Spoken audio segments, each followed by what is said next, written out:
भगवान कृष्ण ने स्नान करती गोपियों के वस्त्र क्यों चुराए थे? जैसा कि हम सब जानते हैं कि भगवान विष्णु ने कृष्ण अवतार में सबसे ज्यादा लीलाएं की, तभी हम सभी भगवान कृष्ण को लीलाधर के नाम से जानते हैं। दोस्तों, हम सब जानते हैं कि भगवान कृष्ण बहुत ही ज्यादा नटखट थे और बचपन में गोपियों के घरों से माखन तक चुराकर खा लिया करते थे। एक दिन नदी में नहाती गोपियों की वस्त्र चुरा लिए थे। दोस्तों, लेकिन वस्त्र चुराना श्री कृष्ण की एक ऐसी लीला है जिसको लेकर आज तक कई सवाल खड़े करते हैं। श्री कृष्ण को कटघरे में खड़ा करने की कोशिश करते हैं।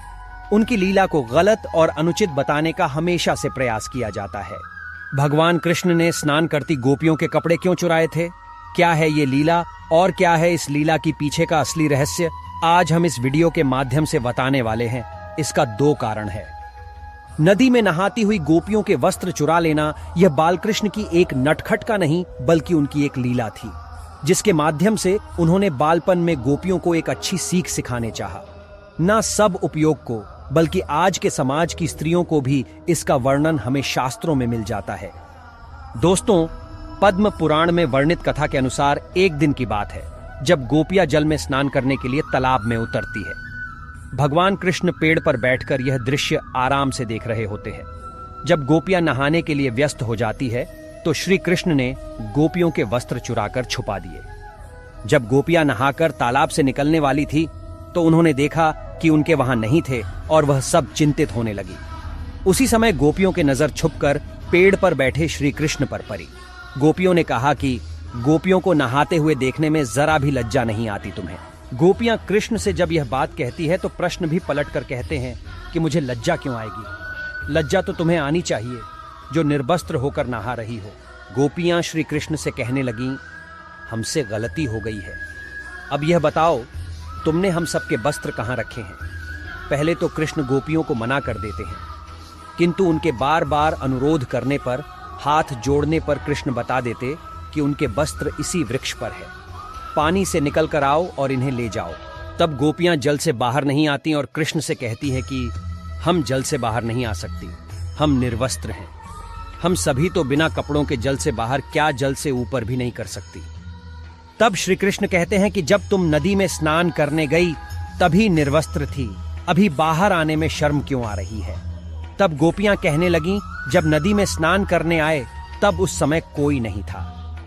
ये सुनकर कृष्ण कहते हैं कि तुमने यह कैसे सोच लिया कि यहां पर कोई नहीं था? क्योंकि मैं तो हर पल हर जगह मौजूद होता हूं। और हां, उस समय मेरे अलावा आसमान में उड़ते पक्षियों और अन्य पशु ने भी तुम्हें निर्वस्त्र देखा है। जल के प्राणियों ने भी तुम सबको निर्वस्त्र देखा और जल के अधिष्ठाता देव स्वयं वरुण देव है, जो एक पुरुष है, उन्होंने भी तुम सबको निर्वस्त्र देखा। साथ ही तुम्हारे पूर्वजों ने भी तुम्हें इस अवस्था में देखा है। क्योंकि पुराणों के अनुसार नहाते समय हम सभी के पूर्वज हमारे आसपास होते हैं और वस्त्र से गिरने वाले जल को ग्रहण करते हैं, जिनसे उनको तृप्ति मिलती है। निर्वस्त्र स्नान करने से पूर्वज नाराज हो जाते हैं और व्यक्ति को सुख प्राप्त नहीं हो पाता, उसके सुख नष्ट हो जाते हैं।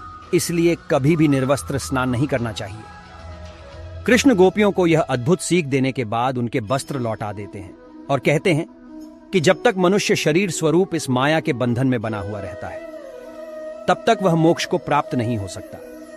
माया बंद रहने से मनुष्य को वैकुंठ में प्रवेश करना भी असंभव हो जाता है।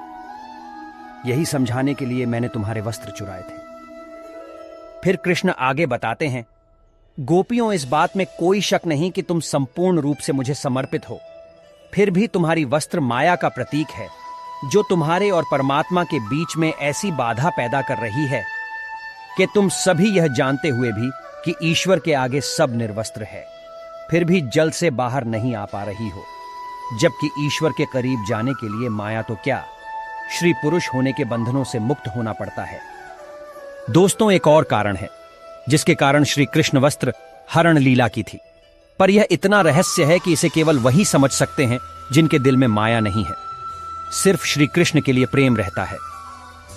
दोस्तों, गोपियां कृष्ण को पति रूप में पाने के लिए बचपन से कात्यायनी व्रत करती थीं, जिससे कात्यायनी माता प्रसन्न होकर उन्हें वरदान देती हैं कि श्री कृष्ण उनके पति होंगे। हमें जानते हैं कि निर्वस्त्र केवल अपने पति के सामने जा सकती है।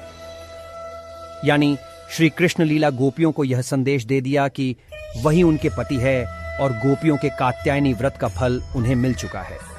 उनका व्रत सफल रहा। अब गोपियों की आत्मा पर केवल और केवल कृष्ण का अधिकार है। दोस्तों, अब तो आप समझ ही गए होंगे कि श्री कृष्ण का यह हास परिहास गोपियों के प्रति उनके अगाध प्रेम भाव को प्रकट करता है। तो दर्शकों, उम्मीद करता हूं कि आपको हमारी यह जानकारी पसंद आई होगी। अगर पसंद आई हो तो ज्यादा से ज्यादा शेयर करें। साथ ही अगर आप हमारे चैनल पर नए हैं तो चैनल को सब्सक्राइब कर ले, ताकि अधिक से अधिक आध्यात्मिक और पौराणिक कथाओं के बारे में जानने के लिए